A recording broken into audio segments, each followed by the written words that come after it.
Okay, and then I'm gonna leave that with you to end. So I'm gonna call the meeting to order at, where are we now, 6:34 PM.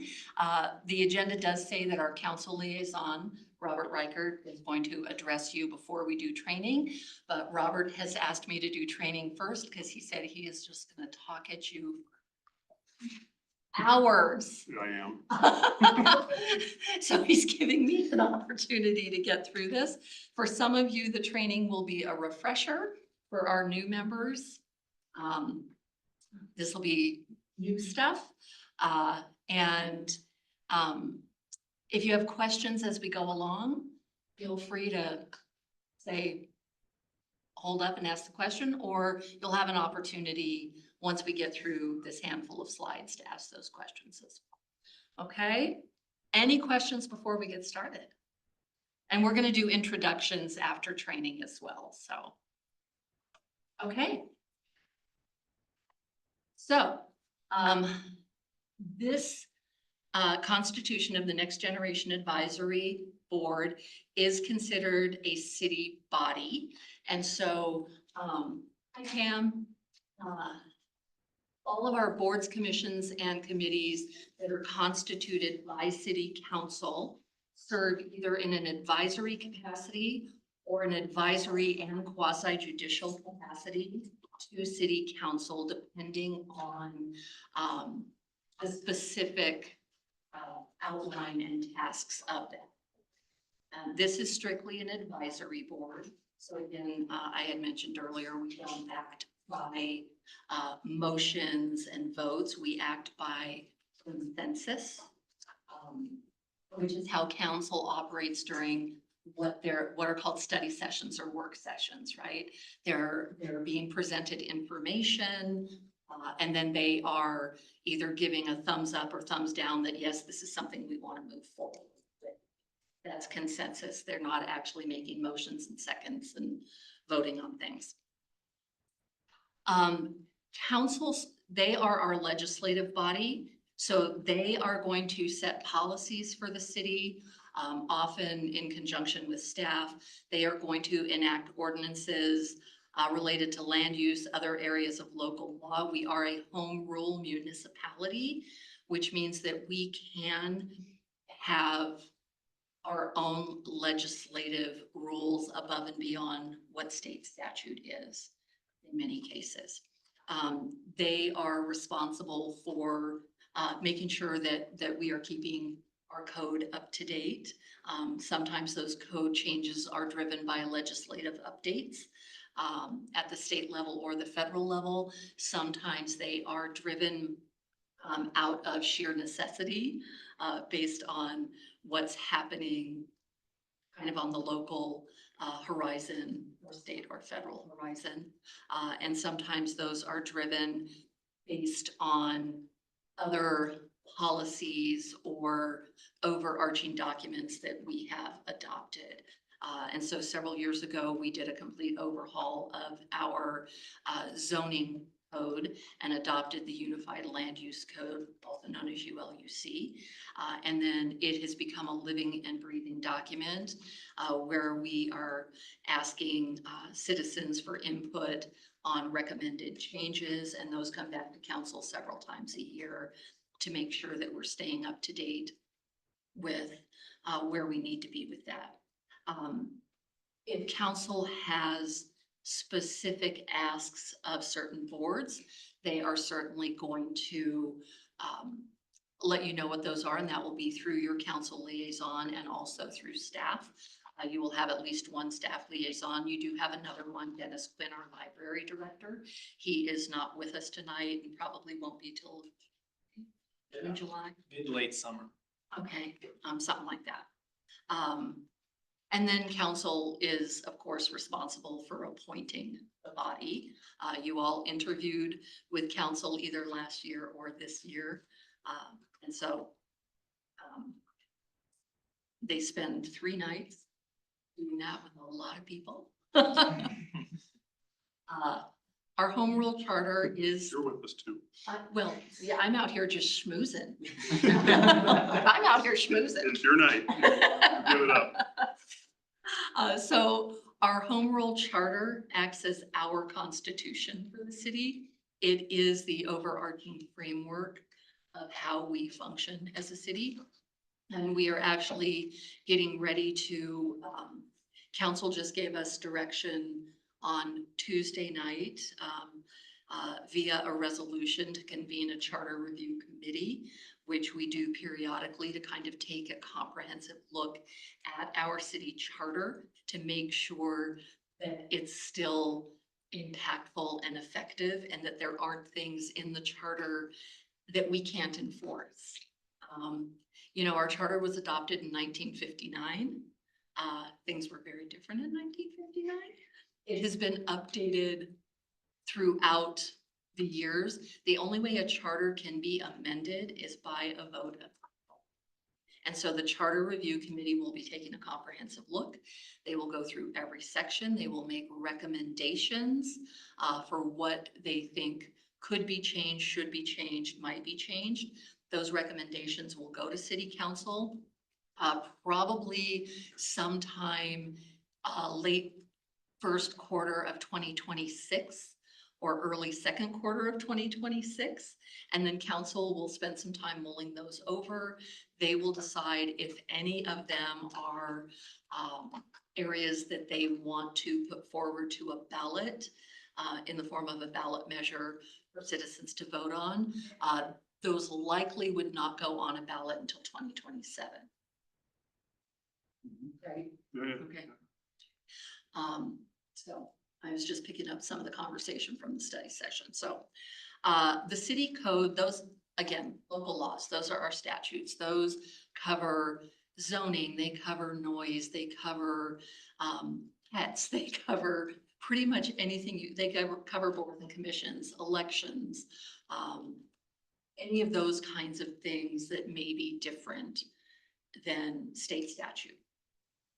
And we are one of the few municipalities, we self-codify. We don't have a third party that codifies for us.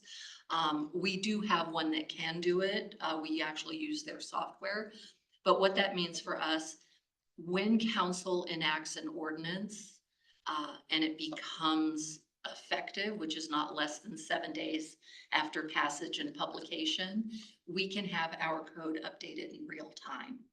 And when you're using third-party vendors, oftentimes you only get an updated push once a quarter, sometimes only twice a year. And so even though you've enacted new ordinances that do change your code, the code online isn't reflective of that. And so we actually self-codify so that as soon as an ordinance is effective, it's online. And the clerk's office is responsible for that. So, and I'm sorry for the new folks. I didn't introduce myself. I'm Colleen Norton. I'm the city clerk. I met you at your interviews. So council had adopted Horizon 2027. And there are 5 strategic plan outcomes that council is focused on. And that is vibrant community with a rich culture, sustainable community with natural beauty, robust and resilient economy, safe community, and high quality governance. And Robert may touch on some of these when he talks to you for hours later and kind of what your role is and where you fit in this larger picture. Yes. So one of the things I'm going to talk to you about your power to influence the council. And part of that power comes from connecting what you do to the strategic plan. And so just remember those as a tool to influence the council. And I will be sending this slide deck to all of you so that you have it, you know, just as a refresher and so you can go back and look at these. Sure. For being brief or for not? Just thank you. You're welcome. So guiding documents for our advisory boards as well as other boards are going to be the Littleton Horizon 2027, our comprehensive plan, the Authority Board and Commission Handbook. Robert's Rules of Orders won't really apply to you as an advisory board very much. but that is what we adhere to with our quasi judicial boards. Council's legislative rules, their standards of conduct and protocol, and rules of engagement. The last three documents are adopted by council. They are amended by council, and our boards and commissions follow council. You are in essence acting as an arm, if you will, of council. Right? You're not acting independently. And so we would expect our boards and commissions to conduct themselves in the same way that we expect council to conduct themselves. Role of staff. So again, you're going to have staff liaisons on your board. You have Chris, and then you will also have Dennis Quinn. And they will, if your board reviews any kind of applications, which this one doesn't, but we don't know what the future holds, right? Then they're going to take the lead on that. They're also going to be responsible for working with the chair and or the vice chair to put together your agendas and what those are going to look like. Any board member has the ability to say, we would like to see XYZ on an agenda. Just go through your chair and your staff liaison so that we can make sure that we're not overloading agendas. That happens sometimes with council. Pam, to your point, Tuesday night, I was agreeing with you. I don't know if you saw me, but I was agreeing with you.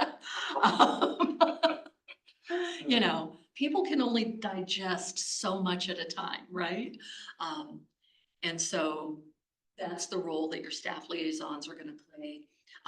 They're also going to prepare any reports that need to go back to council. They will do that in conjunction with the board. And then they will be your point of contact. If you're not going to be able to make it to a meeting, reach out to your liaison and just say, hey, something's come up, I can't be there, you know, whatever it is. I won the lottery and I'm going on and around the world. I need to check my tickets. You know, any of those. So my office, which is myself as the city clerk, my deputy city clerk, and then our records analyst, we will make sure that your meetings are noticed appropriately and legally. We will make sure that you have a room available to meet in. We will make sure that the recording stuff works so that Chris doesn't have to worry about that.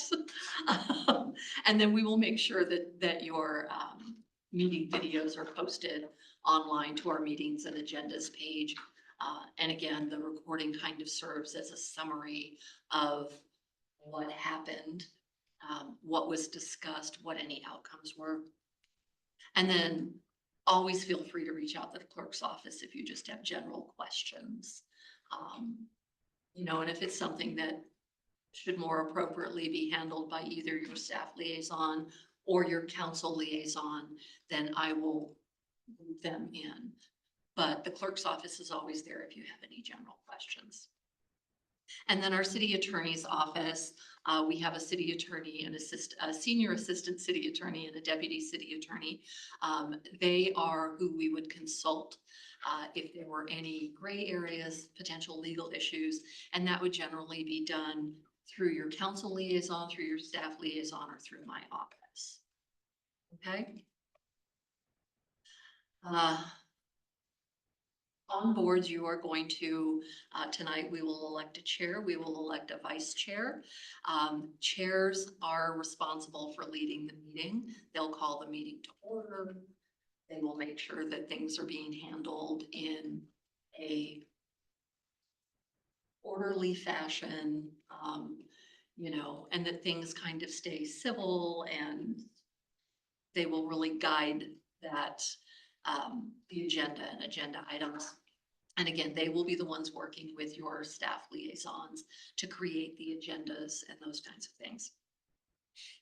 When, I'm usually would say if and when, but now it's when advisory boards have joint meetings with city council, which does happen now, then the chair and vice chair along with your staff liaison and other members, if they choose to participate or be present, would be responsible for that presentation to council.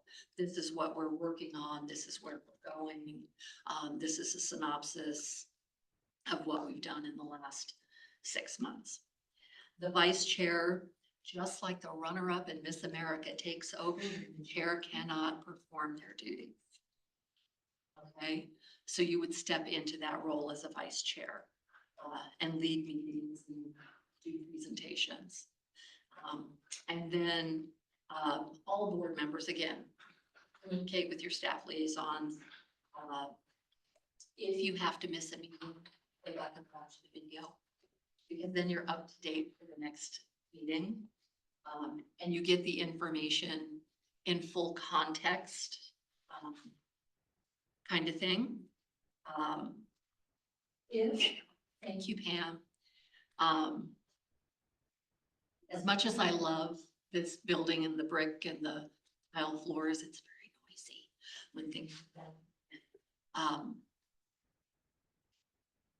As a member, if you're having issues or concerns, again, you can reach out to your staff liaison, you can reach out to your council liaison and ask for a one-on-one meeting. Okay. Colorado Open Meetings Law, also known as our Sunshine Law. So anytime there is a meeting of a quorum of a board or 3 or more members, whichever is fewer. And so for us, that's 3, because a quorum here is 4. So anytime 3 or more of you are meeting to discuss public business, it is a meeting. It must be noticed a minimum of 24 hours ahead of time with an agenda, and when practicable, any attachments and meeting documents that will be discussed. And so that's why it's crucial that board chairs, vice chairs, members work with your staff liaison to make sure that we're getting things posted. We can get the agenda done. I work with Chris on that. And then we can get it posted. And we always strive for well in advance of those 24 hours. Our general posting day for agendas for the following week, regardless of what night it falls on, is Thursday. So next week, we have a board meeting on Monday night, we have one on Tuesday night, and we have one on Thursday night. They will all be posted on Thursday of this week. Or they were posted today. Today's Thursday, right? I'm losing days this week. I am losing days. You and me both. That late night Tuesday did me in. And that was supposed to be a fast meeting. Well, some stuff. Yeah. And so what is a meeting, right? It is any time, again, 3 or more of you get together to discuss business that impacts this city. And that can be an electronic meeting. That can be an email chain, which is why I always caution, do not CC the entire board. BCC, that way you can only respond to the sender one at a time. You haven't created an electronic ad hoc meeting where 3 or 4 or 5 of you are having a conversation back and forth. The same thing goes for texts. Just be very careful about that. If Chris is reaching out to you because he's trying to schedule something, that's a completely different animal, because you're really just talking about availability. You know, if we have to move a meeting, or maybe we want to schedule an additional meeting or something like that, you're not discussing business at that point. You're just trying to get availability, and that's fine. And the other thing is, if it's a social event that's been planned, not a public meeting. Now, when it comes to council, I will tell you, if I know 3 or more members of council are going to be at some kind of function, I will post an agenda saying 3 or more may be present, just in case. It just makes sense to do it. For an advisory board, I haven't done that to date, but depending on the direction that this board takes and functions that you start attending, that may change. And if you continue to, host, events like you did, was it last month? The Home Buying 101? Then those are things that we may want to consider hosting just in case. Right? So again, 24 hours prior to the meeting, anything that's going to be topically discussed, you need to be careful not to discuss things that are not on the agenda. That doesn't mean that during your reports, you couldn't say, hey, can we add this to a future agenda? And this is why I'd like to talk about it. But that's really kind of where it needs to end. And then Chris will make notes, we'll get it on an agenda, and then you can have a full-blown conversation. And the reason for that is when we are noticing a public meeting, the reason for that is transparency. And we want to make sure that our citizens who may want to come and attend these meetings and participate in, while they won't be really participating in the conversation, they may have an opportunity to provide comments, but if they don't know you're going to talk about it, they can't be prepared to do that. So, and we always want to err on the side of the public and make sure that we are being as transparent as possible. And if your staff liaison or even your council liaison sees you veering off onto something that isn't on the agenda and is becoming a full-blown conversation, they will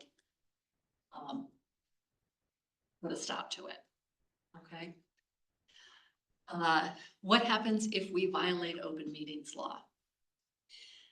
This is rare for an advisory body, but it has happened for school boards, for boards of commissioners, for other city councils. A citizen could file in district court that we violated the open meetings law. And if the court finds in their favor, they can be awarded damages, which then city would have to pay. The biggest thing for me, though, is kind of that undermining of transparency and the loss of trust in the body and the city as a whole, right?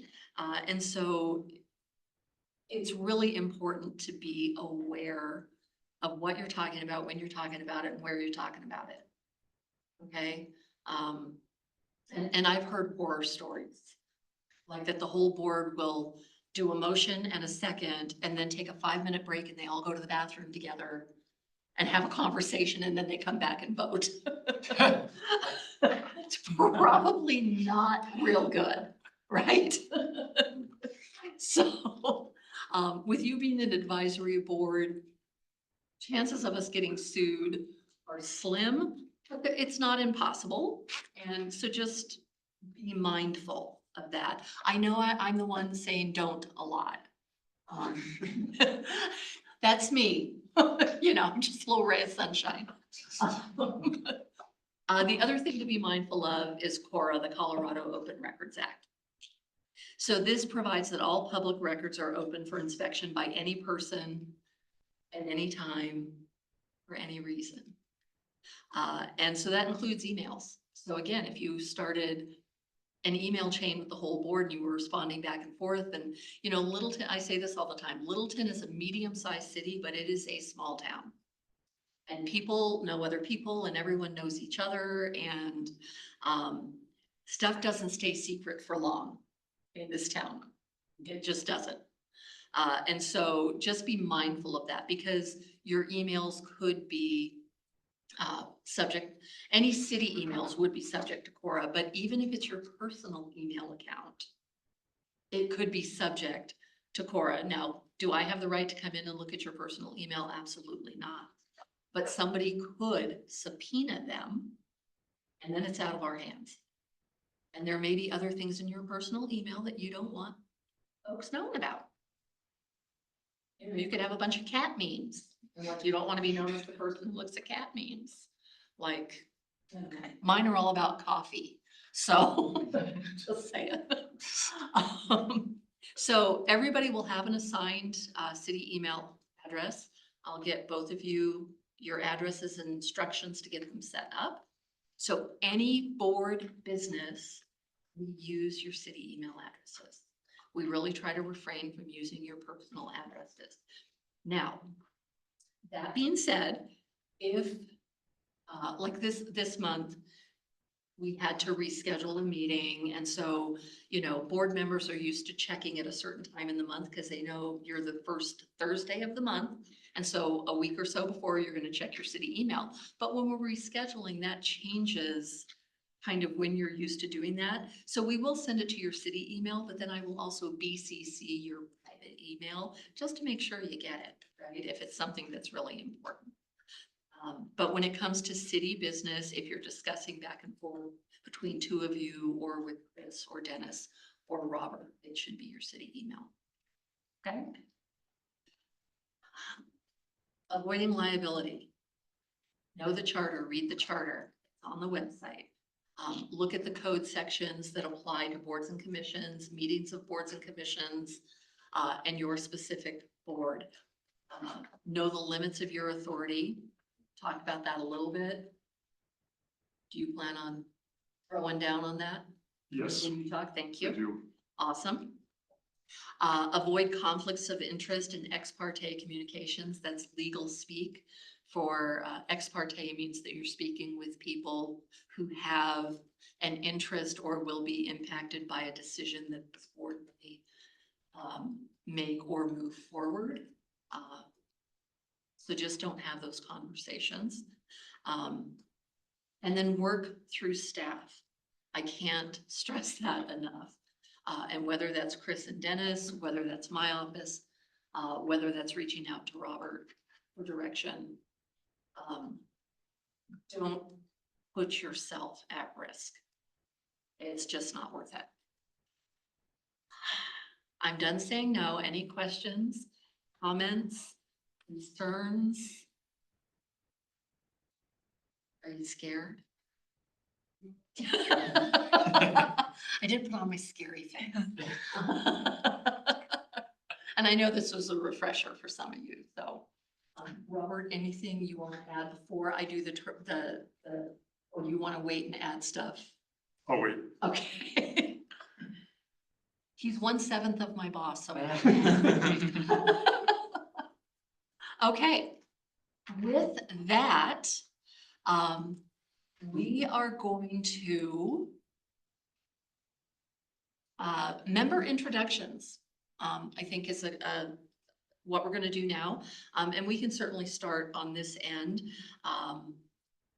You know, we can either talk about what our roles are, how long you've been on the board, what you hope to accomplish or what you have accomplished on the board and why you were interested in joining. Chris, do you want to go first? Absolutely.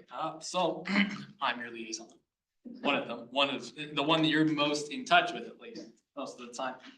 Chris Nelson. I've been at the city for just under 2 years now. It'll be 2 years this summer.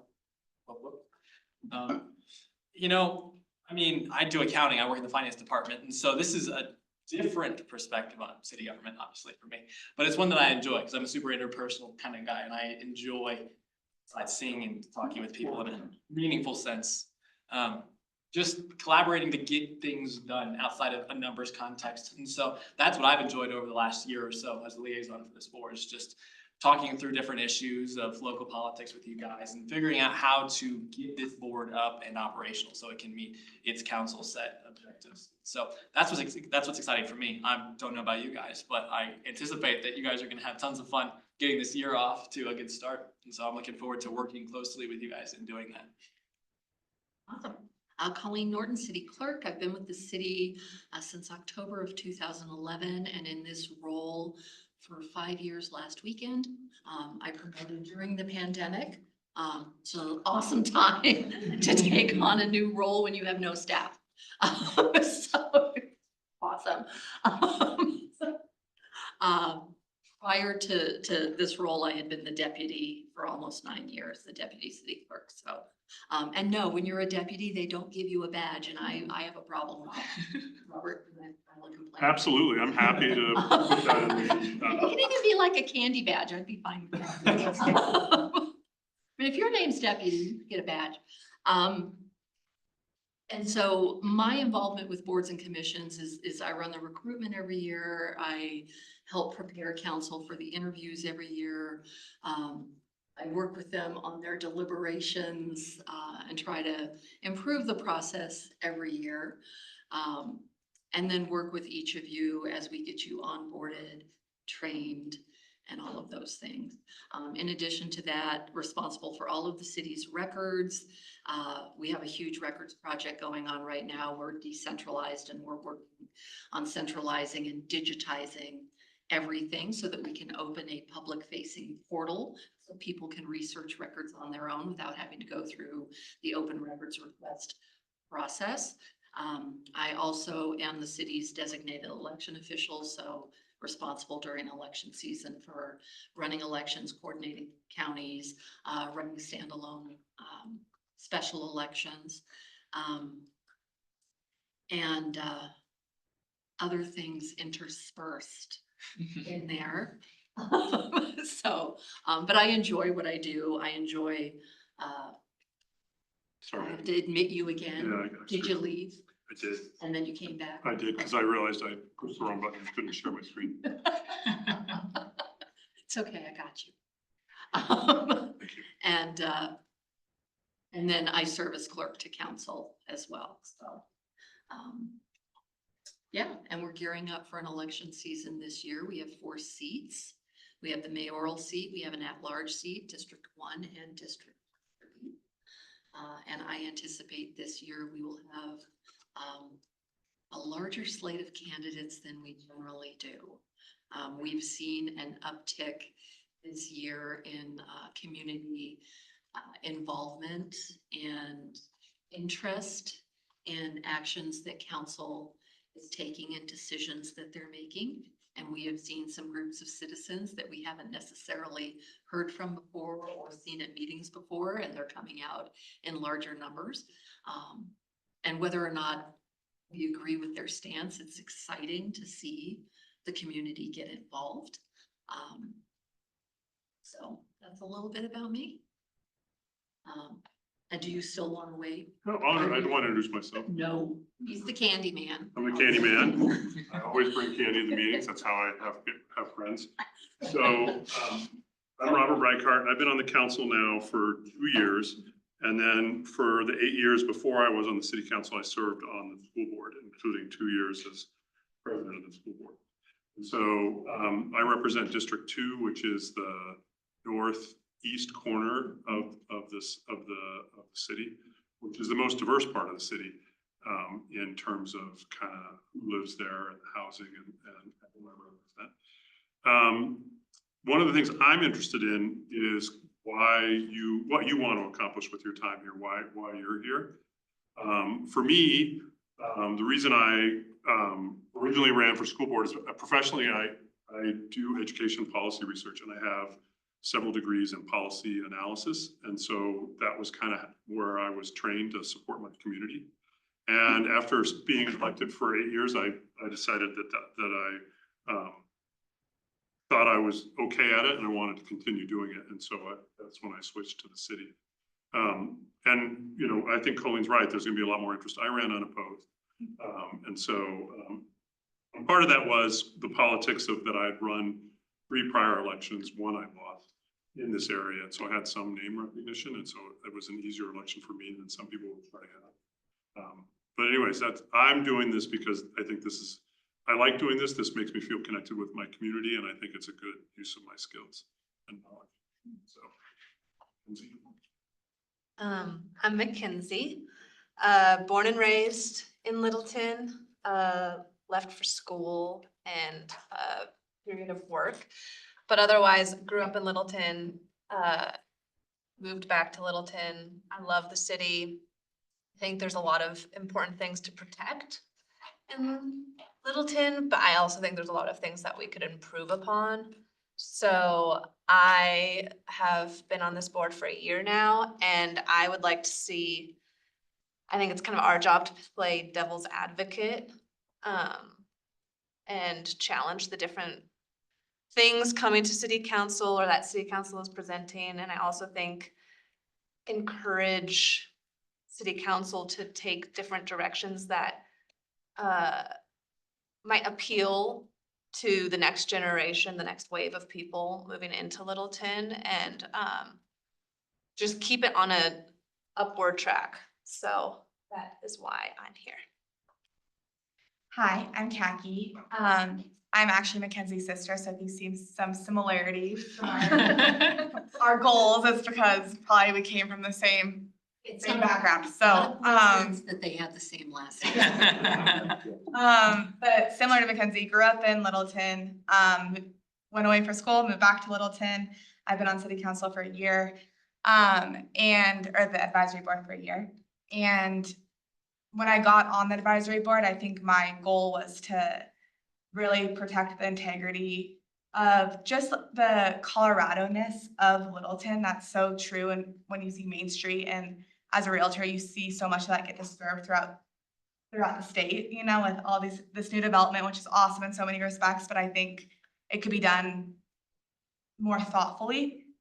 And so I think carrying that through to Littleton was really important to me when I first started, and now having had a year of experience on the advisory board, I think really making sure tax dollars are going towards something that's not only sustainable but effective. And I think it's important that our tax dollars are going to things that are going to last instead of, you know, kind of have short term.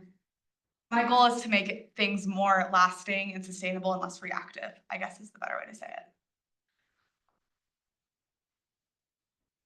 Awesome. Hi, my name is Jeremiah. Probably can tell, new, first time. I am also a Texas transplant. So I was born and raised in South Texas. I've been a Littleton resident for almost 4 years now. So we're almost at our 4-year anniversary.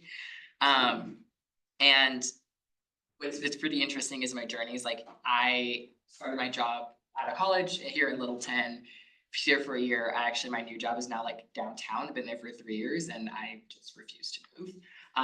So given the fact that I commute downtown every other, I'm not gonna say how often a week, but I think it goes to show like I really just love the city and I love like the community and like the interconnectedness. And I think that as somebody who wasn't born and raised in Colorado, came in is pretty new. It's like, hey, this is a place you kind of want to like see your like roots grow and see you kind of like grow in, and what better way to help shape that future than to be a part of a board that can help kind of give their say and give their sway. So I think that's the reason why I'm here, and I think I've seen the city just in my short 4 years grow so much, and I see like the potential, and yeah, so excited to just continue that trajectory. I'm Bobby. I grew up just out of the city in Highlands Ranch and then have been in Colorado basically the whole time since then. Moved here 5 years ago. I'm lucky enough to get a house here and weren't sure how long we were gonna stay, and then pretty quickly we're gonna stay here for a very long time. So we really like it here. We've built up some like really good community. I work for the state in the Department of Healthcare Policy and Financing. I do data analysis and policy analysis for them. Really, I mean, primary motive is I just wanted to get more involved with local government. Working for the state has been super rewarding. I really enjoy the complexities and intricacies that go into making governance happen. I think this board specifically, part of the next generation, it's fun to see Littleton be appealing to a broader set of people. It's fun to see the opportunities as like younger generations come in and the energy that brings with them. So making the city more appealing, productive with those people in mind is a really exciting prospect. And then I think more broadly, just kind of feel that younger generations are less represented in government at kind of all levels, but I think especially local levels. So being able to be part of this board, bring a younger perspective to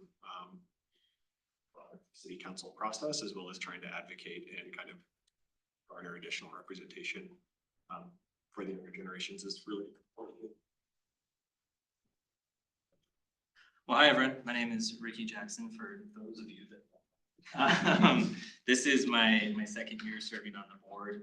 I am a Colorado native, and I guess so I grew up in a sleepy little town just north of Colorado Springs. So we were a military family, and I was lucky enough to stay there the whole time. And like I said, it was a sleepy little town. The biggest thing when I was in high school was that we got a wall. So that was revolutionary. And, you know, I've been able to kind of travel up and down the Front Range for school and work things. And What town did you go? I was gonna ask. oh yeah, I knew that was coming. I was wondering if I could breeze past it. It's Monument. So yeah, so not a sleepy town anymore. That's fine. Yeah. But you know, when we set up there was one stoplight, and now there's 2 high schools, all families and all that stuff. So yeah, just, you know, a unique experience growing up in a small town, and then, you know, going up to school in Fort Collins, and like I said, having different places here in Denver, and essentially landing here in Littleton, which is where my wife and I decided we wanted to set our roots. It's where we're raising a family. So that was a big motivator for me to look at what does the next generation look like? How can I have impact on that? Because a lot of times, to your point, Bobby, the younger generation sometimes have really brilliant ideas, but their voices aren't heard. So I thought, well, what a great opportunity to have exercised that chance to, you know, ensure that younger folks are heard, that they're, you know, being valued and, you know, contributing to our lovely little city that's continuing to grow.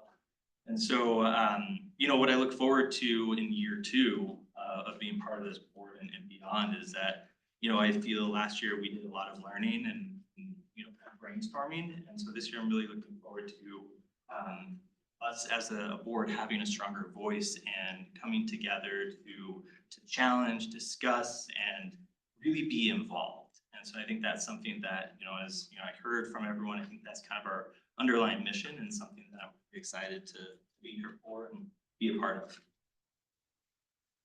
Awesome. Cool. Okay. I feel like I didn't tell you enough about my background. So I'm not a Colorado native. But I spent my childhood in Craig, which is on the western slope. I went to high school in Colorado Springs, went to school in Boulder. I left for 12 years, and then I've been back here since 2000. I have 2 daughters that are college students. One went to Heritage and one went to Littleton. So Robert, Yes. before you get into your. start talking, Do we want to do elections for chair and vice chair? and then you could leave. And well, then I can end the transitional meeting. That would be great. And then we can just move your piece down. To the bottom. No, we're not gonna move it to the bottom. Pam might like us to move it after public comment, but Pam's good. So are you okay with that? I'm absolutely okay with that. Okay. And I appreciate a lot of what I heard, because specifically talking about voices of the younger generation, that's exactly why our current mayor, when he was an at-large council member, drove to convene this board. So I love hearing that. So what we're gonna do now is I will entertain nominations, no motions, anything like that yet, for board chair. And now that everybody's heard a little bit, and I say this all the time, Dan can nod, there is no shame in self-nomination. If somebody feels strongly that they want to lead this board, nominate yourself, or maybe somebody else will. Do I have any nominations for board chair? I nominate Ricky. Okay. I get that nomination. We're not seconding yet. Yes, I love that. We want to. I love that. Are there any other nominations? Okay, seeing none, I would entertain a motion. So Mackenzie, do you move to appoint Ricky as chair? Yes. Becky? Am I allowed now? I second. Okay, all in favor of Ricky Jackson being chair, aye. Aye. Nays? Hearing none, congratulations, Chair Jackson. We will do the same process for vice chair. Again, no shame in self-nomination at all. Or there's somebody. I don't get to nominate anyone, folks. I like Bobby. Tom McKenzie. Okay. Turnabout is fair play. Here's the question. And I didn't ask you, Ricky, and I should have, but you didn't seem to be too upset about it. If you were interested in being chair, but I kind of felt like you did. Are you interested in the I'm nomination? worried I won't have the bandwidth this year, honestly. It's crazy, looking like a crazy year. Okay. I appreciate the nomination. Yeah, I will. That would, I would assume, be similar for Khaki, since you guys are in business together and. I'm planning a wedding too, so I think I'm definitely gonna have more than a few Thursdays off. I would agree. Sorry. Thank you, but I knew it was coming. I'm assuming it's your own wedding. It is, yes. Okay. Okay. Otherwise I'd say no for Thursday meetings. Okay, well, with the flex out, do either of our new members have any interest in serving as vice chair? I You nominate yourself? Bobby, I was gonna nominate you. I just didn't wanna put you on the spot without knowing you first. Clear out the existing numbers. Okay, any other interest in vice chair? Okay, seeing none, do I have a motion to appoint Bobby Thomas as vice chair? Yes. Okay, Mackenzie, a second? Jackie? Aye. Opposed? Seeing none, congratulations, Bobby, as vice chair. Okay, it is 7:20 PM. And I am going to adjourn the transitional meeting and hand it over to Chair Jackson. So if you want to call your meeting to order at 7:21, we're good. I will call this meeting to order at 7:21, Next Generation Advisory Board. Okay. Thanks, Colleen. Thanks, Colleen. Thanks, guys. We always appreciate Or it. whose computer is running the Zoom? I should, Oh, okay, yeah, you okay. should be able to share. okay, great. I'll wait and make sure you can get it up there before I walk in. Okay, let's see if I need one. Yeah, because it's running through the pad. Okay, thank you. Uh-huh. At my workplace, I have left more than one meeting and had it fall apart because I was the You were the host. host. Let's make sure you can get it Which up is there embarrassing. before I walk away. Oh, look at that. That's not what I wanted to do. Okay, so which are you trying to get a document? Well, I was trying to share. Let's see. But it showed that you were sharing, so that's good. Stay here and hold his hand. All right, now I, No, you're fine. okay, this is what I wanted to do. Look at that. Yes. Okay, Success. success. With that, thanks everyone for your time and attention. Have a great meeting. Thank you. And welcome to our new folks. RT, take it away. So, And you. Yes, ma'am. really glad you guys are here. Really appreciate your interest in doing this work. I was really interested in why you were interested in doing this work, and I think what I heard was a theme of wanting to have influence over what goes on in the city. And it's absolutely true that this committee was put together by Kyle because the youth voice, and youth is a weird thing. I mean, you guys are all adults, right? But the youth voice really is people under 35. And so when I first ran for election in this area, I had a limited budget and I only focused on people who were voting. And I ended up focusing on women over 50 because youths don't vote, and it means youths don't have power. And you get power through either voting or showing up. And this is kind of an opportunity for you guys to show up and have influence. So in my mind, the goals for this committee are communication. And one of the primary things that I want you guys to do is to know how the city works and what's going on in the city. So when your friends say, what the hell is going on with zoning? You can say, well, that stupid guy Robert nominated the thing, and let me tell you what it is and how we need to oppose it. But I want you guys to be able to answer questions for people and be our tool for communicating to the city about what's going on. But you guys also have a tool to communicate. This is a venue for you to communicate with the city. Oh, yay. Welcome. You missed a lot. What if we do quick, just real fast? Is it Alex or Alexander? Alex. Hi, Alex. I know I interviewed you and I apologize that I don't remember. I'm Robert Reichart. I'm the council liaison to this committee. And I was just beginning my lecture. And yes, I am a frustrated college professor. And so, do you want to go Mackenzie to the left or to the right, whichever you want to be? Full intro. Yeah, well, whatever you want to do. Mackenzie, this is my second year on this advisory board and, I'm a realtor, born and raised in Littleton. And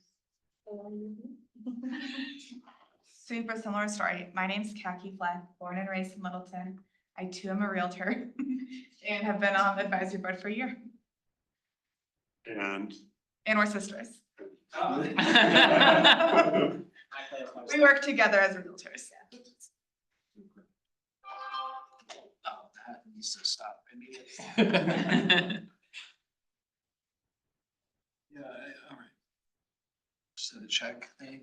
I got a literal flat tire, so that was fun. Oh, And then the fun part was my tire jack did not fit whatever aftermarket rims the previous owner of my car put on, so I had to call roadside assistance.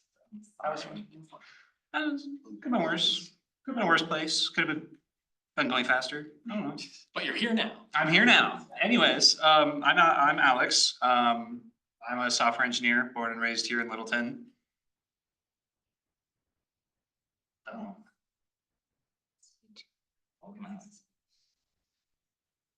Awesome. My name is Jeremiah. I've been in Colorado and Littleton for 4 years, almost 4 years. And I'm a consultant, so.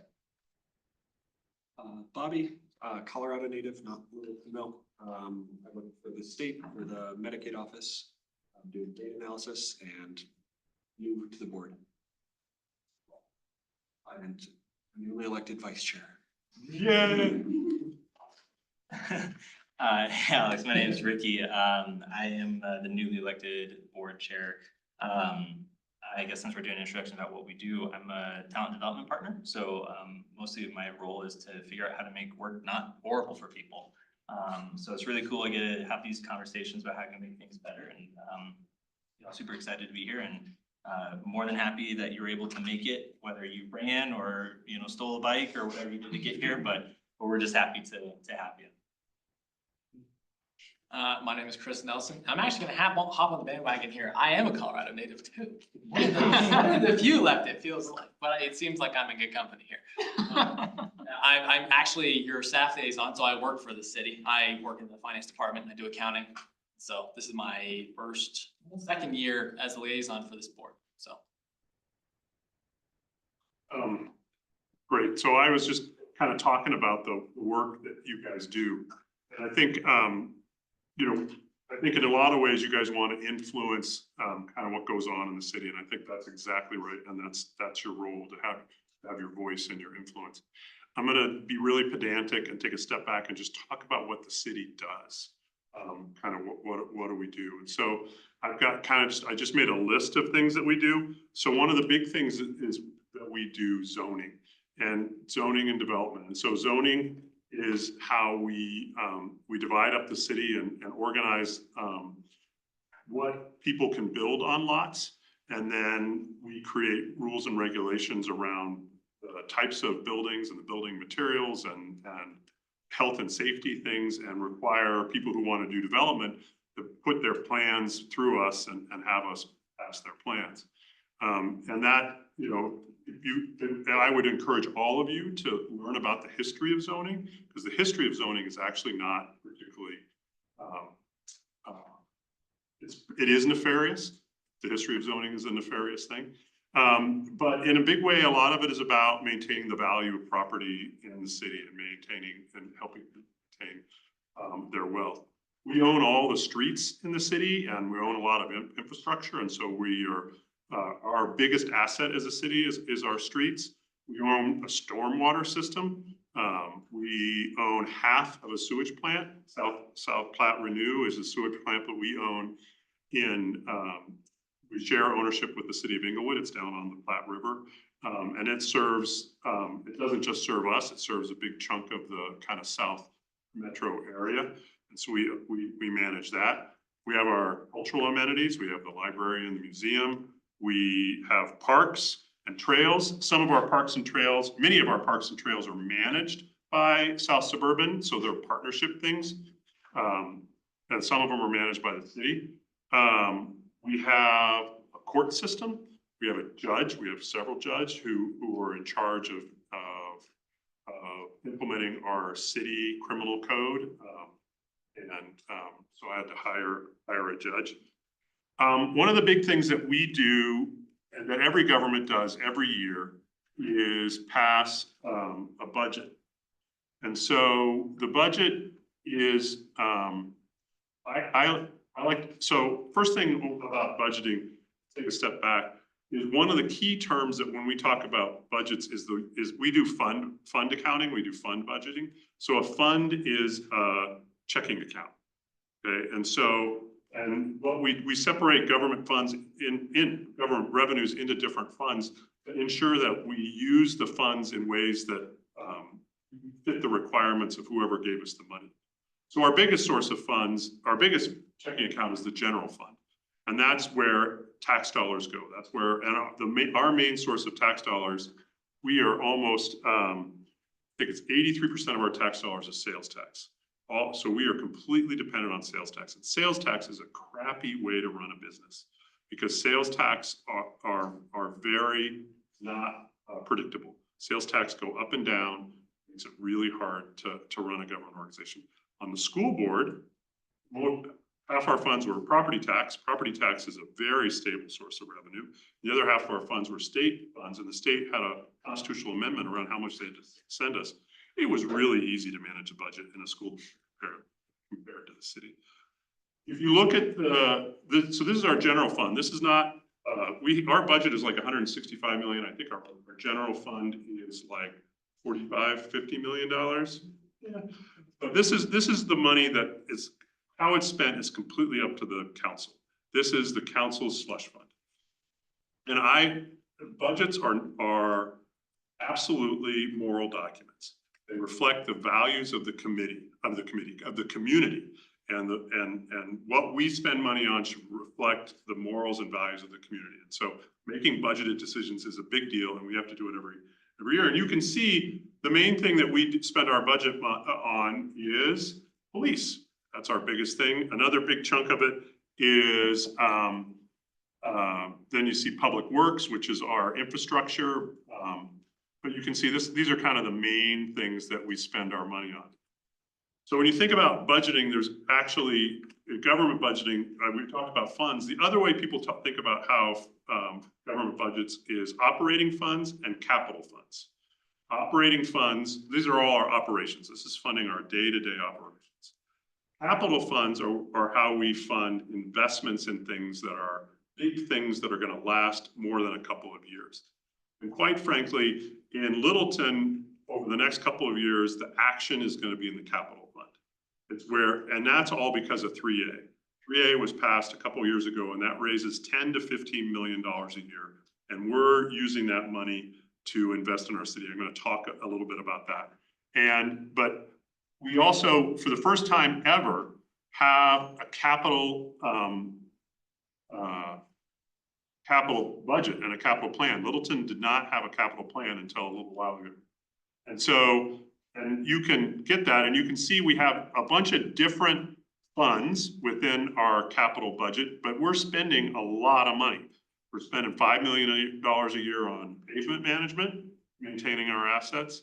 You can see we're spending a bunch of money on transportation and bridges, a bunch of big projects. And one of the things that, sorry, that's just lame. One of the things that 5A did for the Littleton, or 3A, when we raised that money, we're able to go for matching funds. And so, capital funds are paid for in a couple different ways. One is where we just pay for things using our 3A funds. But another even bigger way that we pay for things is through matching grants. And the matching grants are great in that we get to do bigger projects than we could afford on our own, but we have somebody else setting the priorities for us. So, because people only provide grants for what they want done. And so but we are doing a lot of matching grant funds. The biggest project we're doing with matching grants right now is the intersection between Mineral and Santa Fe, the Quad Road project, and you're going to see a lot of work going on there.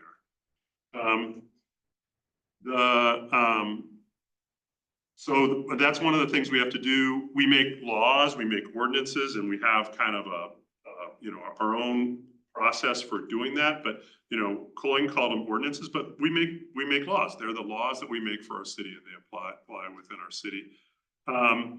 And then the other thing finally I want to say is that city councils are places for conflict. We are intended to be places where people have their disagreements. And we run our meetings with the structure we do to allow those conflicts to happen and for decisions to continue to be made. And so when I moved to Littleton in 2000, and from 2000 until maybe 2020, the city council was not a functional city council. They had a lot of disagreements. It wasn't a pleasant place to work. I think we drove away a lot of talent of people that didn't want to live here. And the city wasn't really forward facing. Over the last 5 to 8 years, the city council has become more forward facing. They've been able to make some really big decisions, and I'm going to talk about some of those big decisions. I haven't made any big decisions, council. I haven't. The council before me made some great big decisions, but we haven't made any big ones so far. But I want, we are a functional group, but we are, you have these meeting structures that's all about managing conflict. And then, back to what we do in the city, there's also kind of we've got plans to revitalize places. So we've got a downtown plan that we've agreed to a couple months ago. We've got a plan to revitalize Kettering and Gallup Park. We've got a plan to update the Broadway corridor. And we're undertaking the development of a plan to update and focus on development around Littleton Boulevard. And one of the things that I've learned in cities is the way cities work, I think in a good way, is you develop a plan, and that plan becomes the blueprint for what is going to happen over the next couple of years. And you kind of don't want things to happen without a plan, because plans create opportunities for coordination and integration of things. So they're slow, but the reality is I think we figured out we have $163 million worth of planned projects. We're obviously not going to do all that. And so that's why the capital budget is where the action is. That's where we're going to make priorities for which things we want to do out of all these planned projects. So I told you that Littleton has gone through a transformation to what I would call from a dysfunctional to a functional council. We are a functional council. We are doing work. We are disagreeing, making decisions, and moving forward. I think that's really good. But there's a couple other big things that have happened in the city. One of the biggest things I think is something that Colleen referenced, which is the ULUC, the Uniform Land Use Code. And that's where the city updated all of its zoning. And that was done before my time. And I would love for the Flex Sisters to comment on this, but as far as I'm concerned, that shot a starter's gun in terms of development in this city. It was the development of that plan that started the development, that allowed the development to go on in Littleton Village, which is where the apartments are. It allowed the development to go, or not allowed, but it helped make it easier for the development to happen on Santa Fe and Mineral. There's some development that's going on off of Fremont Street, off of Broadway. It kind of signaled to the development world that Littleton was changing from a very challenging place to develop to a place that was willing to let people use their property in the ways that they wanted to. Do you guys disagree with that, or have a different? No, I do think it made it easier for development to come in. I think now it comes down to making sure we're developing the right things and in the right way, that we're forward thinking, doing it in a sustainable way. And one of the things that the ULUC did is took a lot of development decisions out of the hands of the city council and put the decisions either in the hands of staff or in the hands of the planning committee. And that depoliticized a lot of the development decisions that were going on. So, for example, the biggest development that's going on in Littleton right now is the development of what is called Mineral Place, or the old, what was there before? Lumen property on Mineral, which is now gonna be a Costco, but it's actually not. There's more things that are gonna go on there with Costco. And so the city council had really two big touch points on that development where we had opportunities to influence it. One touch point was that the developers wanted to have part of that property be housing, to be apartments. And so there's a component of it. And so they had to come to us for a rezone.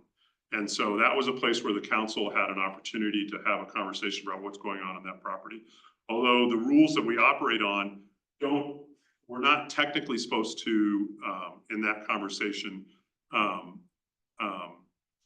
we weren't having a debate about what's going on in the commercial part. It was just whether we wanted to allow apartments to be built there.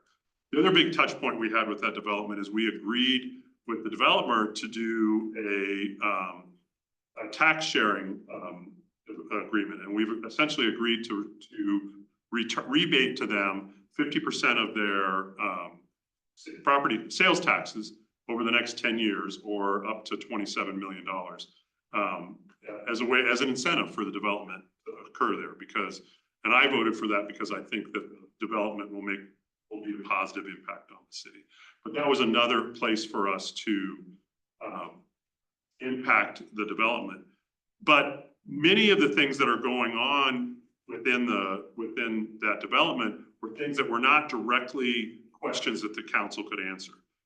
Whether there was what types of commercial space that goes in there, the size of the commercial space, the development of what people are coming to us concerned about now is the development of fuel pumps and the number of fuel pumps. Those things didn't come to us as questions that we decided upon, because the processes we've created made those decisions administrative decisions, not council decisions. And as I watched our staff kind of talk about the work they were doing with that development, most of the conversations where the city was having influence was really around transportation infrastructure, and kind of what's going on with the stoplights, what's going on with the sidewalks, how are they going to route the trucks, and how do we make sure that those things happen. You know, there were obviously kind of basic things of height and stuff like that, but it's those decisions and, you know, what goes there and kind of what it looks like. A lot of those decisions with the ULUC have been moved to administrative conversations versus what I would call political conversations at the council level. Another big thing that's going on in Littleton is housing, right? Housing is the biggest issue facing according to our kind of survey we did, it's the biggest problem facing this area. According to the state demographer, it is the biggest barrier to economic growth in Colorado. Colorado's population growth is at its lowest rate that it's been in for 50 years for my lifetime. And it's because housing is too expensive. It's not available. And I think the lack of housing has slowed economic growth in Colorado. So I think this is an important issue. And so the prior council passed something called the inclusionary housing ordinance. And that was our second effort at housing as a city. Our first effort at housing was South Metro Housing Authority. And I'll talk about them in a second.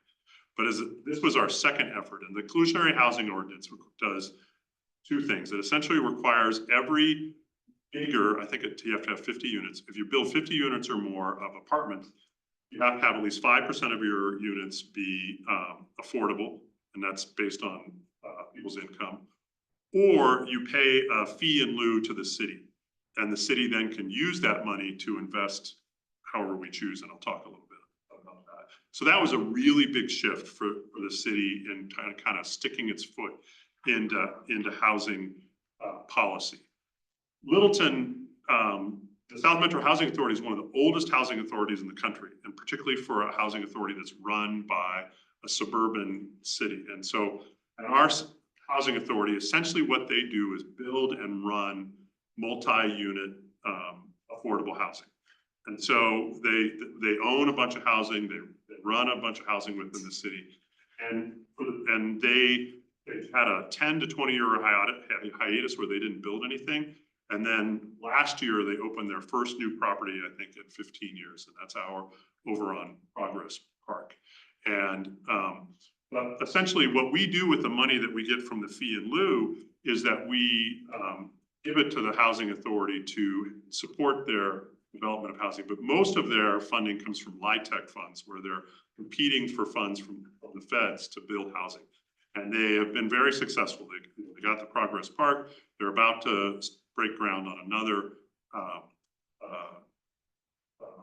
unit that'll go in on Rapp Street. They bought up a lot of property as well. So they've become an active kind of part of our response to the housing problem. The thing about Littleton is we have a lot of what is called naturally occurring affordable apartments. And those are apartments that are old enough that their rent is really low. Most of those apartments are in my district. My personal worry, this is not a council position, my personal worry is we can't build enough new affordable housing to replace that housing if it gets redeveloped. And so the council a couple weeks ago made a policy around what we're supposed to do with the money we get from the inclusionary housing ordinance. And we said that we can use it for South Metro Housing Authority, but we could also possibly use it for grants for other places that would use those funds to maintain affordable housing. And we already have done that. A trailer park, which one was it? Ken? The Meadowwood Trailer Park, which is affordable housing on the west side of Santa Fe, was bought out by, an offer was put on it by a developer. State law required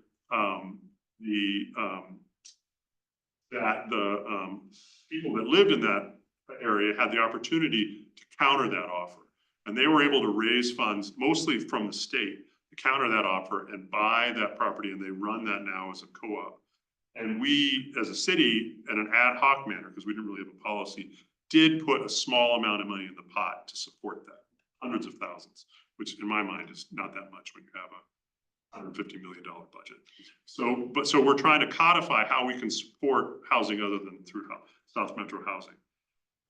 Other things that are going on, I talked to you about 3A. 3A was passed a couple years ago. That's our 0.75 sales tax, and that's used for capital construction. And that really helped Littleton's budget go from barely keeping the lights on to having enough money where we can kind of make investments in our community, kind of be more forward. One of the biggest examples of not being forward thinking and not being sustainable is when, I think you may remember a couple of years ago, we had a bunch of storm sewers wash out, and we had sinkholes that formed. The biggest one was on Mineral, and that was really a result of the city not having a plan and not having a practice of being kind of forward thinking about maintaining its infrastructure. And I think that comes right out of 20 years of a dysfunctional council and a city that wasn't particularly well funded and couldn't attract staff that was here that wanted to think about it and be forward thinking. Now we have staff that wants to put in place a plan. It's kind of a hurtful plan for me because it's a joke. Most of the infrastructure that's too old is stuff that was put in place in the 80s, and that's when I graduated high school. That obviously is not that old. But essentially a lot of development that happened in Littleton, they used corrugated steel to make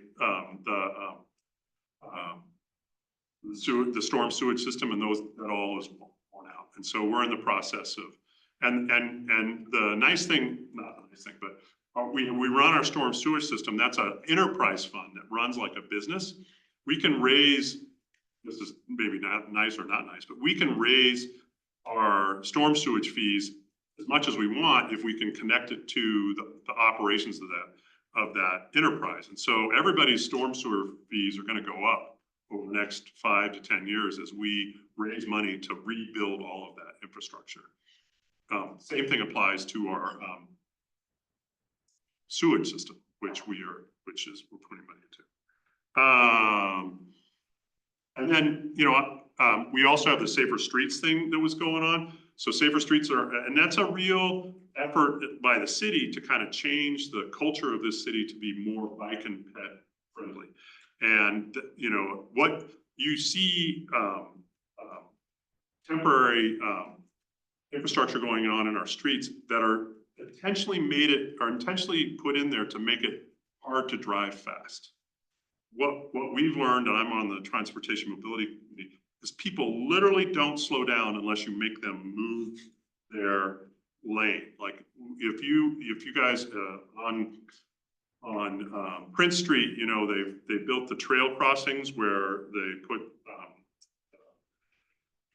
something in the middle and they put a couple flags that go up, and then they did a before and after on how much did this affect speed. Turns out there's some data that says people actually sped up, like it didn't work. And so the conclusion from that is you can't just put flags on the side. You got to make people kind of adjust their path to slow down.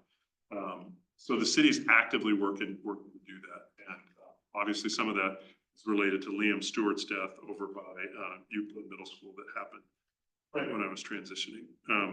Okay, so what I just said, I was like, I tried to talk to you about kind of what we do in the city and then kind of big things that are happening in the city. And then the big question is, how do you influence policy, right?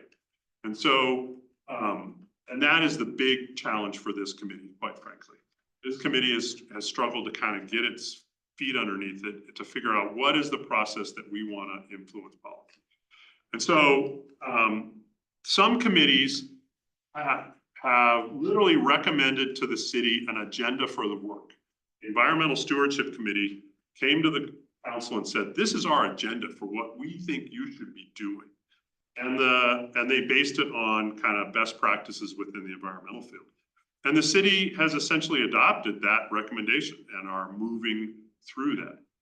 Another example of things that other committees, advisory committees, you have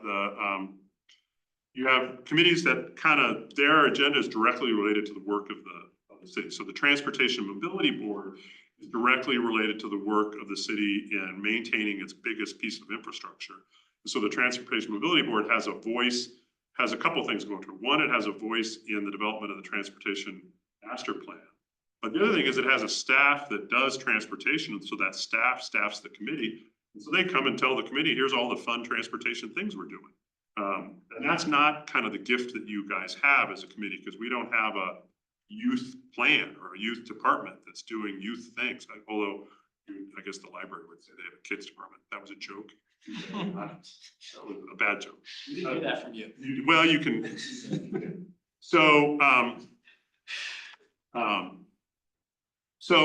I would encourage you guys to think about how do you get to the place where you have at least an annual product, something you want to put in front of the council, request a joint meeting with the council, come talk with us about what you guys think is going on in the city. The other thing that you guys can do at any time is to try to get in front of what's going on in the city. And that's the best place to kind of figure out what's going on in the city, in the council, is looking at the tentative council meeting agenda. And so you can look at this and see what things we're going to talk about. And if you get out far enough, you can ask staff to help you get a presentation on what that is. And then you can write us a memo and say, we had this presentation. These are the things that we think you should be doing when it comes to any of these kind of things that are coming up on the city agenda. You can always, kind of do this formal process of kind of reviewing what's going on in the city. The problem with that is getting yourself out in front of it enough.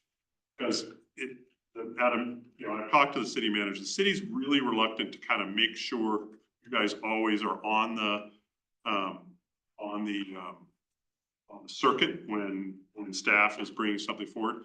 So, because they don't want to slow the progress, because everything in this city is so. But at the same time, if something comes up, you see something, let's try to make sure we get it in front of you and you can talk.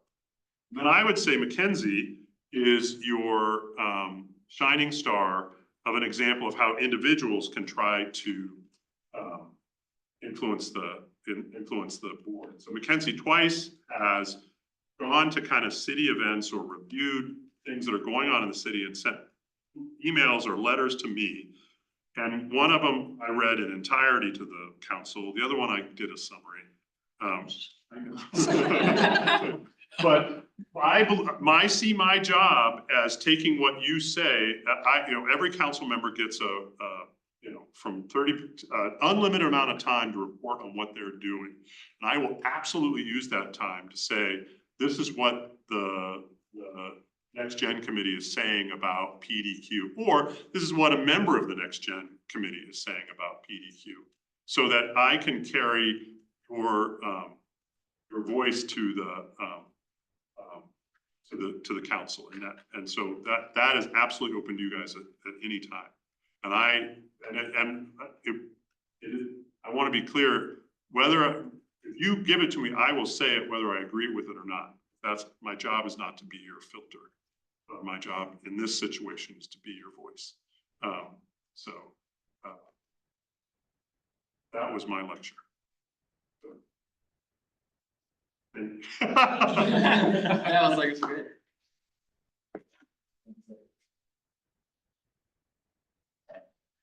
Well, thank you. I think that is a good setup and something that I would encourage all of us to do throughout this year, and especially we have a short time in between this meeting and the next, to think about some of those things that City Council is working on, and to find what is either passionate about or annoyed by, or you're seeking more information on. And I think that's where, as advisory board, we can come together and have those conversations and then run that voice up through City Council. So I would definitely encourage all of us to hop onto the website, jot down a couple of things and be thinking about what does that look like. Because I think as we move forward, I said last year we spent a lot of time talking and kind of trying to figure things out, which I think was really helpful. And I think this is a year about action. So with that, I would encourage you not to just say, I'm really annoyed by the way that this light takes too long, but come with a solution. I think if we start coming with solutions, right, that's how we drive our voice through action. So I would definitely encourage everyone to be about that. So with that, I think what we'll do now, we decide we're gonna move public comment to the end. Agreed, or? It is up to you, I suppose. Yeah, you are in charge. All right, well, oh boy. Cool. No, it's true. So with that, we'll keep moving it forward then, and we'll open up. The comment is moving forward, by the way. Okay, perfect, yes, and so just to, it was said before, but just to reiterate too, right, so public comment is something that we do want to encourage. We want to hear people come and share, what's going on and their thoughts, and they will always have 3 minutes to share whatever they want to say. It still has to be civil and respectful, but we have no obligation to respond or anything like that, but this is just an opportunity for us to hear and digest and kind of think about what concerns are coming from the public. So, Pam, you're up. That's your 3 minutes. Yeah, unfair. I want to respond to a lot of stuff. I grew up in Littleton, and you can tell it was a long time ago. So I want to say that this board is public service. It is about not your values, but our values. I'm going to say that I believe that intergenerational values are more the same than different. I don't think there's much different from your generation to mine. Really, the differences are tiny. The press loves to amplify them, but really, honestly, most of us have a diversity. And I'm going to tell you, my generation didn't accomplish what I wanted it to. So you can have all your aspirations you want. Things are going to happen differently than what you think. I disagree with many things Robert said, but he did a great job. He did something I haven't seen a liaison do before, which is share with you the background and context that you're in. Awesome. You have more now than a lot of folks and boards, commissions have had for a year. Great job. But let me just say, for example, Meadowood, the city gave almost nothing to Meadowood. Boulder and Lafayette, after the fire, gave $1 million to their manufactured home park. Littleton gave almost nothing. All they need now is 150,000. Is Littleton giving it? No. So we're not doing what we maybe are talking about doing. The storm drain, actually, we do increase fees yearly. And so the increase that's going to happen is not as big as it would have been. The staff has been doing that purposely. The old city council was not dysfunctional. I regard the new council as more dysfunctional simply and partly because of the agreement and the giving into the forces of development instead of balanced growth and gentle growth. And let me just say, I believe in not just affordable housing, but accessible housing, no stairs, and sustainable housing with the HVAC that's gonna be appropriate for the next 80 years. So I believe in housing. I also want to talk about zoning, and we need revision of the UIUC. The new UIUC is terrible. We never should have thrown out our old code. It made the city that everybody loves. It had a balance of uses, and I'm gonna say, Robert didn't say this. Zoning is meant to make sure that adjacent uses are compatible. It's to prevent problems. I agree that sometimes it was abused, but most of the time, the code that built Littleton was genius, and that's why you all are here and love it. That's why people drive around and say, what a cool city. We should have looked at our old code, done pros and cons, and then adapted that. We threw out our old code, and something bad behind the scenes was happening there, I believe. So different view. Disagreement, Robert did promise disagreement, and let me just demonstrate that. And welcome you all and wish you well. Please work with all of us though. Your job here is to represent more people than you. You're not here for your opinion. You're here to represent everybody. Thanks. Speaking of the ULUC, there are some updates that are going on, and this is an opportunity. Again, Mackenzie, I'm not picking on you because I really do respect what you've done, but this would be a time where Mackenzie you would go to that, see what people are talking about, and send me a note about that if there's something you want to make sure gets set in front of you. And so the updates for the ULUC right now are really, in my mind, focused on complying with the state law, but you guys may have a different, and you're welcome to go. Would it be possible to send people these links and like the tentative staff meetings, like where we find that? Yes, so. Just the links where we should look for it. To send it to you, and it'll include my email. Like, you guys can send me questions, you can send me comments. My job is to be your conduit and be your support. The one thing, I talked way too much in this meeting, and I want to be really clear. This is your committee. From here on out, I'm going to give you a report on kind of what's going on in the council, but I'm just the dude in the corner with the candy, which is kind of creepy. Not trying to be. All right, so with that, we're gonna move over to some of our discussion topics, and for our new members, something that came out of last year's advisory board was Adulting 101, right? It was a way that we wanted to kind of connect with the community and just offer some of our talents or maybe unknown avenues for folks to come and learn, right? Some of those things that, as you're young, you're trying to figure things out, that extra level of support, you're not sure where to come from. And so that's where we as a group came together with Adulting 101. And because we have a center of excellence across the table over here, we thought, no better opportunity than to talk about first-time homebuying. And so we had that kind of pilot last month over at Kiln. And so this is the first time that we're coming back together to kind of talk about what did that look like? What was the debrief? What was the outcome? Thoughts, concerns, opportunities to change things up. And so I'll turn that over to Lindsay and Jackie to that's how that went. So to be super transparent, it was a total flop. It didn't work. And the reason I believe that is because all last year, we were just, I would say like 2 months behind on everything. Like we'd have an idea, but then there'd be no kind of for marketing behind it. There was no reaching out to the city or peers or reaching out to our own groups to kind of, you know, spread the word however we spread the word. So I think that was one of the issues.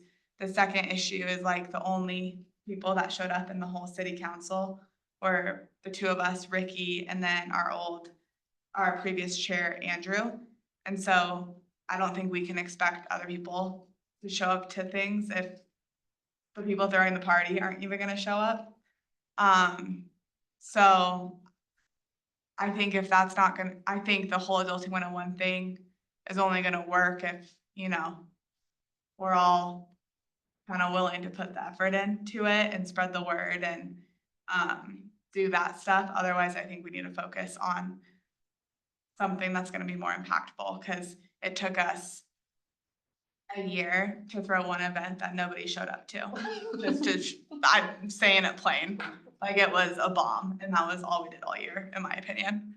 One to be pile on, that was the second thing we had tried to plan that didn't come to fruition. So, I personally think, I love the idea of Adulting 101. I think it's a cool idea for young people who are trying to learn something to have that resource. But My I, intention is like if they're trying to grow roots somewhere, you know, graduate into like owning a home, starting a family, establishing a career, all those things, we give them the tools to do those things, was the overarching intention. Sorry, go ahead. but, I also think it's really tricky. I don't think people have a lot of time or desire to go to something like that when you're a certain age. It doesn't sound fun. It's, you're worried about being put on the spot. It can be kind of awkward. And I really like what Richard said. I like the idea of putting together more of a agenda of where we would like the city to go. I'd like to talk about, you know, what we love most about Littleton, and what we think Littleton is lacking, how it can be improved upon, and kind of connect that to the things that the city council has on their calendar. I think that we would provide more value in that way. And we all have friends, we all have an idea of what everyone else who is in Littleton, wanting to move to Littleton or possibly not wanting to move to Littleton, like what their reasons are. And I think it's our job to relay that to city council. So I personally, I would like to see a change in direction. Instead of being a resource for city council to reach out to people, I don't think that's the most successful avenue for us to take. I think it'd be more successful for us to reach out to city council. Can I add a perspective from like an outside? I guess like the question I would have, or a few questions is, I guess like kind of like the journey to like the destination and thinking about, like I've been in Littleton for 4 years. I'm thinking about like trying to buy property, things like that, but that's like a step and like that's like the milestone, but like how do you kind of think through like things like pre to that, like how do you even like get your credit score up, or how do you even save enough for like what is a down payment? Like I think it's like getting to the point where it's like, okay, cool, here's how you buy a house, but maybe like that focus on like that before, or like kind of hitting those pain points of what's stopping people from even getting to that point. Maybe that might be like a good like shift in focus, or maybe even an area just to kind of like dive a little bit deeper into. when I think that was a lot of the intention of this last event that we hosted, we had lenders come to talk about things like how to get your credit score up, how much of a down payment is actually necessary, different grant programs depending on your income, stuff like that. So that was kind of the intention. I just don't think we have the reach to make it interesting enough for people to come volunteer their time at something like that. You know, I think part of the like, there's not an Instagram or influencer or something like Littleton spokesperson that everyone our age is like following and seeing, oh, they're going to this event, that looks cool. You know, that's not like the case. There's multiple Littleton, not boards, but groups. It's all very split up. There's not one resource for people to go to. It's just, it gets very convoluted, in my opinion. You just think like it's tough to carve out a new chunk of the pie of people's attention these days. Like I'm a big advocate for the idea that we live in like an attention economy now. And yeah, I'm not off a screen in the moment I like wake up to go to bed. Like there's not a lot of, I say this all the time, whenever I meet new people, I'm like, I want to hang out with you. And I'm like, when does it work? Like this is so hard. Yeah. But yeah, to like, I don't think I think it is a big challenge. I don't know if it's beyond the scope of the board to like capture people's attention in space in something like kind of totally independent or self-generated. I'll agree. I think like us pushing an agenda and trying to be like a voice does feel more empowering than maybe trying to be just like a resource for younger people in the community. The only perspective I'll balance that with is like, yeah, I have a lot of people. I think I know what stuff goes on, but like then you step into different social circles just like once removed and stuff does change. So I personally still just want to stay mindful to ways we can like community engage, just as a like at that point, go to a community meeting, see what's going on, and then we can kind of like bring those ideas together, reflect on them, add in any missing voices, settle along to Robert or council, and that does feel like an impactful way. So I think it has like a role. If that's something we could make successful without making it our whole focus, brings more young people, that brings them together, gives us a chance to hear their perspective voices, but maybe not like a total primary focus. I agree, because the intention of the Adulting 101 seminars was so we could provide, not a service, but provide value. Yeah, provide value to the community so that they would come, and in doing so, Ricky was like nice enough to create these surveys. And so the intention was, you know, once they're at the event we're hosting, we'll distribute these surveys to get, you know, real feedback about what the community is looking for in their city council. But that only works if people come. And so I agree, like, I think if we spend a year planning one event, it's a wasted year. Like, not like we plan 4 or 5 events a year where we're spending under $1,000 and having over 300 people show up. And it just like, with all of us together, like it shouldn't be that hard. And for some reason, we just got to get over that hurdle. Cause I do think there's huge value in getting that community engagement. Those are good ads, and you know, I think that's why looking at it, we did kind of think of this as a pilot, right? Of how is this gonna go, and you know, what does the attention look like? And I think, you know, there wasn't enough attention. Maybe that's a timing thing, maybe it's a location thing, maybe, you know, who knows, right? But we did it, and I think maybe that's our opportunity now to, you know, and I think that's why I wanted to share with our new board members, is because, you know, to understand what we were working on last year and where you can bring your expertise and passions of, you know, maybe we shift away and we do more, like I said, action focused things where we provide an agenda. We, you know, have more connections with outside Littleton group, like Littleton, and we be spokespeople for them to let them know what's going on, where their pain points and frustrations, and continue to come back as a board and as advisory board to say, this is what we're all hearing, and then we figure out how we want that to be voiced forward. So, yeah, you know, thank you both of you for just kind of running through that and trying it out. You know, I think the belief was there, and I just think that there could have been, you know, a number of things that caused a lot of additional noise, whether that's just timing, you know, whatever.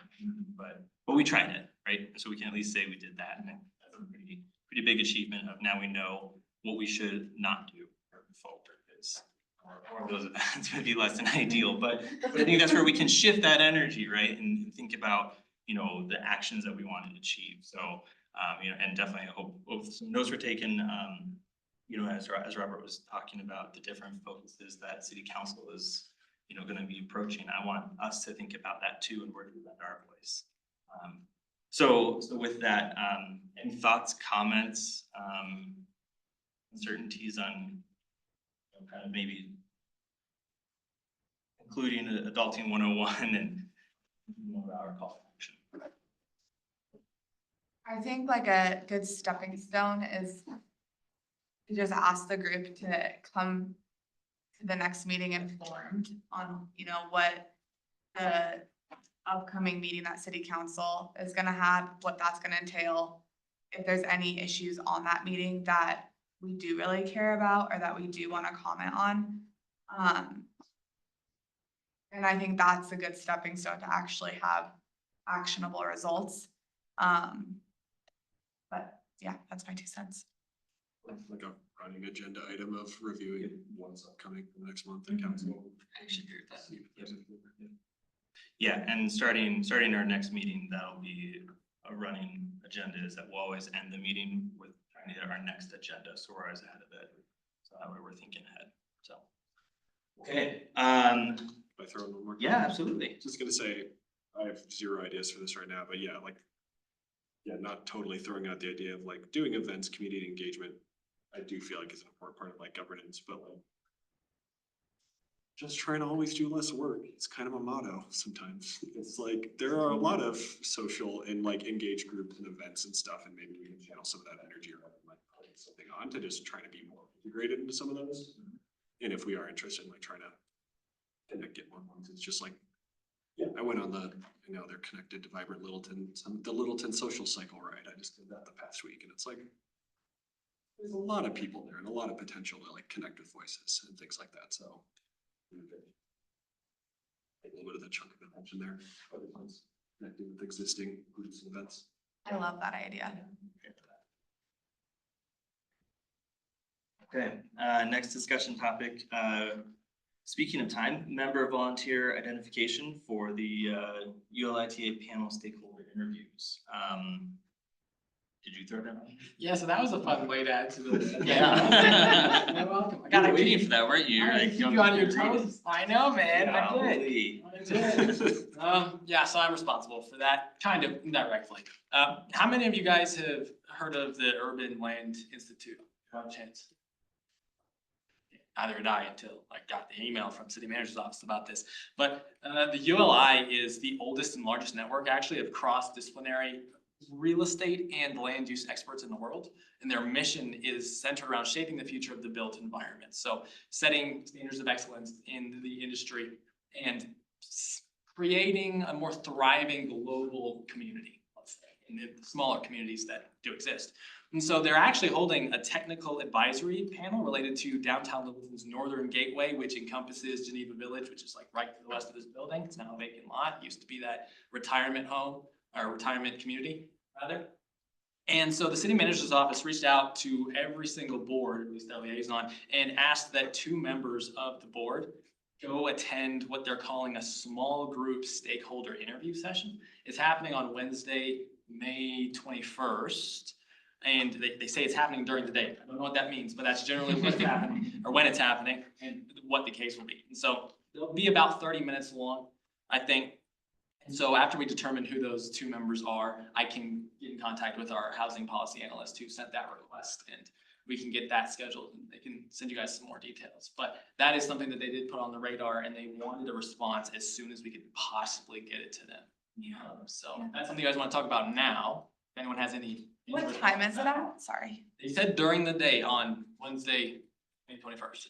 I'd be interested in If that. it's after 11:30, I'm interested. Okay, all right. So just, can I provide some context? Do you mind? No, go ahead. So Geneva Village was a retirement home built originally for people who work in the service industry. Then it got given to the city. The city ran it for decades and totally didn't run it well, or didn't raise rents and ended up where the property had not been well maintained.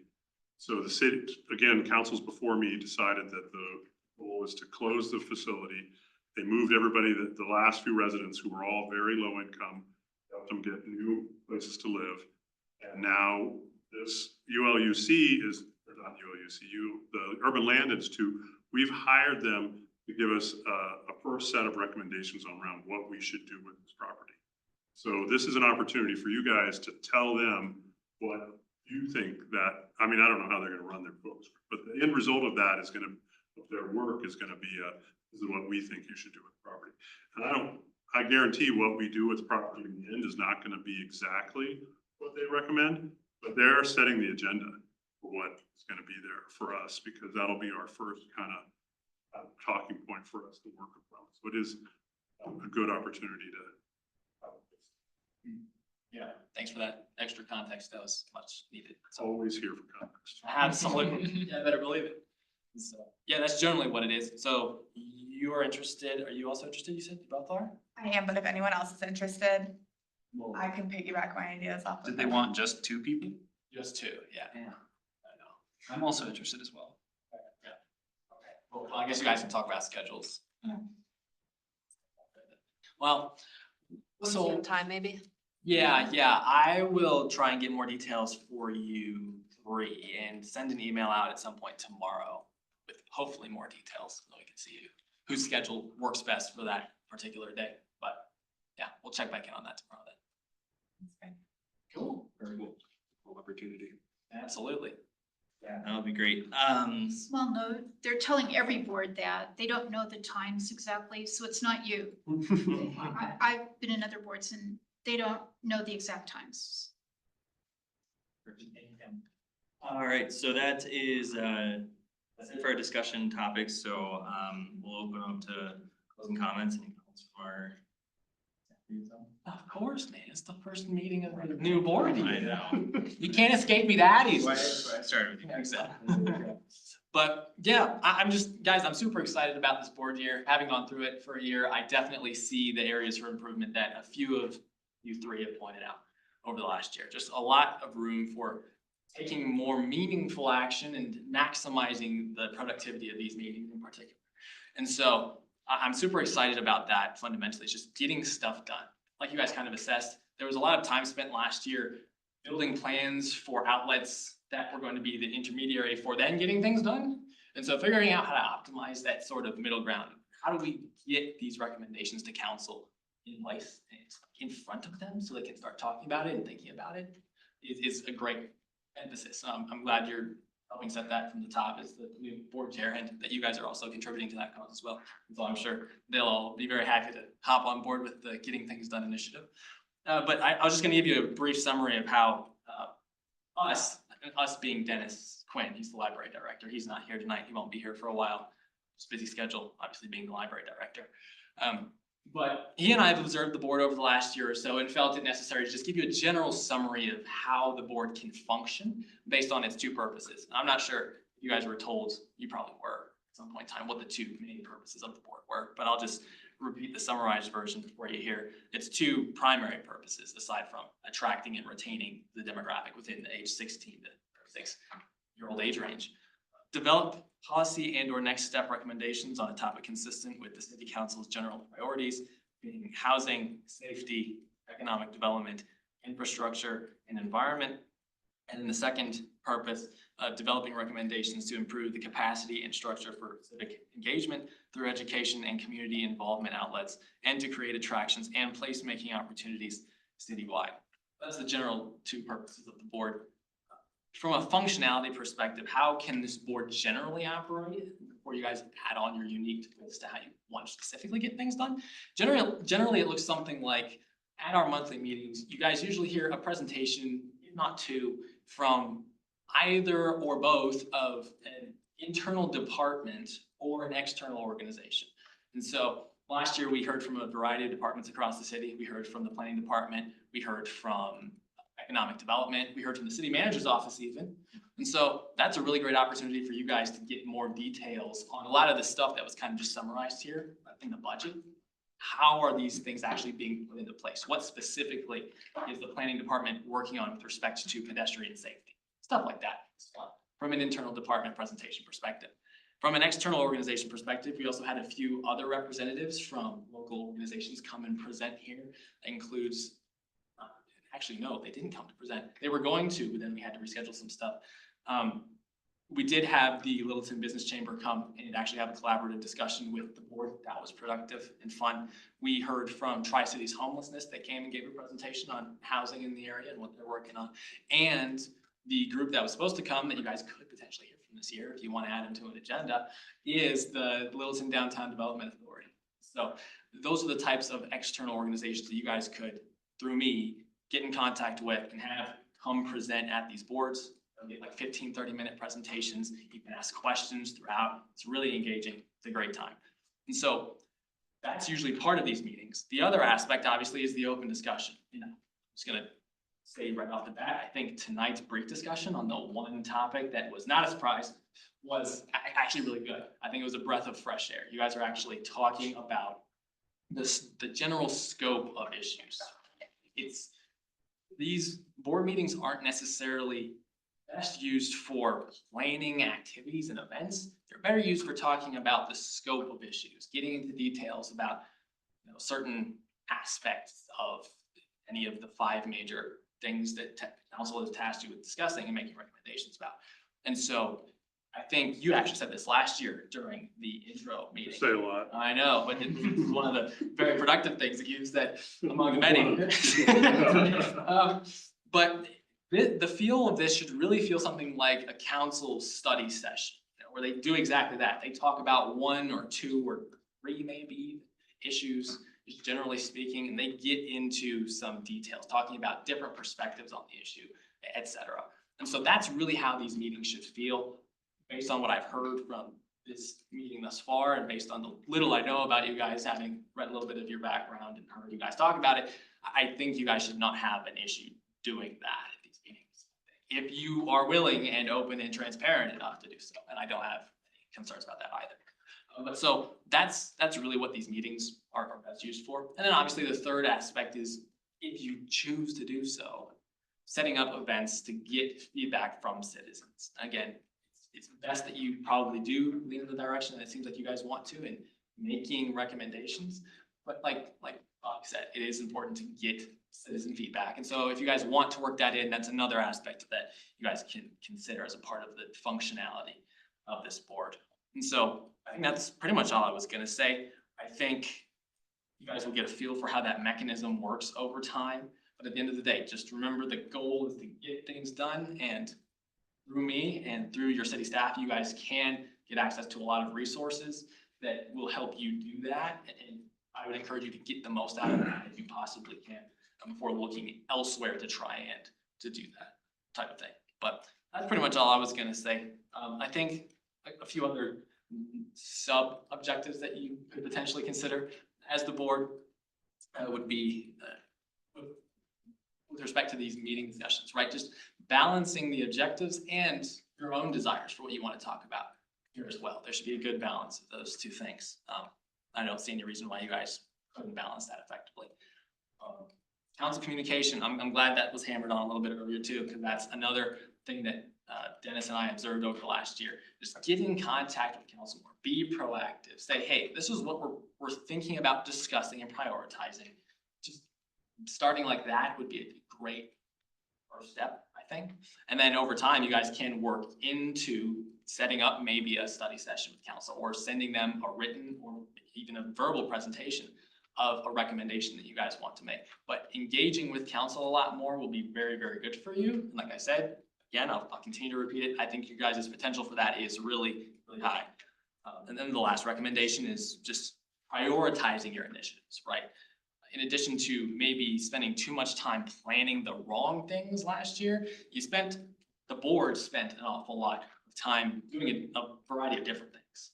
So maybe hammering in on 1 or 2 or 3 specific things and getting really deep into those particular aspects of the objectives that you've been tasked with, and then making recommendations on a few things rather than discussing and kind of making progress on a lot of things would be another encouragement that Dennis and I have for you guys as you continue to develop how you uniquely want to use this outlet to make recommendations to the city.